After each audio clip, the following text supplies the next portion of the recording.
கிறிஸ்துவுக்குள் பிரியமுள்ள சகோதர சகோதரிகளே, பலன் தரும் தேவன் எபிசோட் 1311 கர்த்தரை துதிக்கிறேன், மகிமைப்படுத்துகிறேன். இந்த நாளிலும் நீதிமொழிகள் 4 அதிகாரம் 23வது வசனம், எல்லா காவலோடும் உன் இருதயத்தை காத்துக்கொள், அதனிடத்தினின்று ஜீவ ஊற்று புறப்படும் என்று சொல்லுகிறது. உன் இருதயத்தை காத்துக்கொள். சில வேளைகளிலே இருதயம் திருக்குள்ளதாய் மாறிவிடுகிறது. இருதய சிந்தனை தேவ சிந்தனையிலிருந்து வேறுபட்டு சிலருக்கு காணப்படுகிறது. இருதயத்தை காத்து கொள்ள வேண்டும். இருதயத்திலே துர்சிந்தனை, அக்கிரம சிந்தனை உருவாகுமானால் தேவன் நம்மை ஆசீர்வதிக்க மாட்டார். இருதயத்திலே நல்ல சிந்தனைகள் வர வேண்டும். இருதயத்தில் சுத்தமுள்ளவர்கள் பாக்கியவான்கள். அவர்கள் தேவனை தரிசிக்கக்கூடிய அளவிற்கு தேவன் உயர்த்துவார்.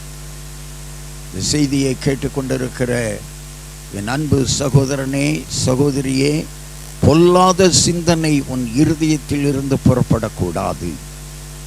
பரிசுத்தமான இருதயம் வேண்டும். நீங்கள் பரிசுத்தமான இருதயத்தோடு வாழ்வீர்களானால் ஆரோக்கியமான வாழ்வை வாழ முடியும். நல்ல ஆசீர்வாதங்களோடு வாழ முடியும். உங்கள் வியாதி, உங்கள் வேதனை மறைந்து போகும்.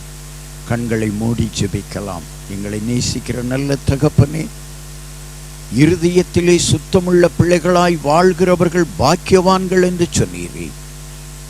இருதயம் ஒருவேளை திருக்குள்ளதாய் இருக்கலாம், ஆனால் இருதயத்தை பரிசுத்தமாக்கி தேவனுக்கு நேராக இருதயத்தை திருப்புகிற பிள்ளைகளின் வாழ்க்கையிலே தேவன் அற்புதம் செய்திருக்கிறார். இருதயத்தை பரிசுத்தப்படுத்திக் கொள்ளுங்கள். இருதயத்தை காத்து கொள்ளுங்கள்.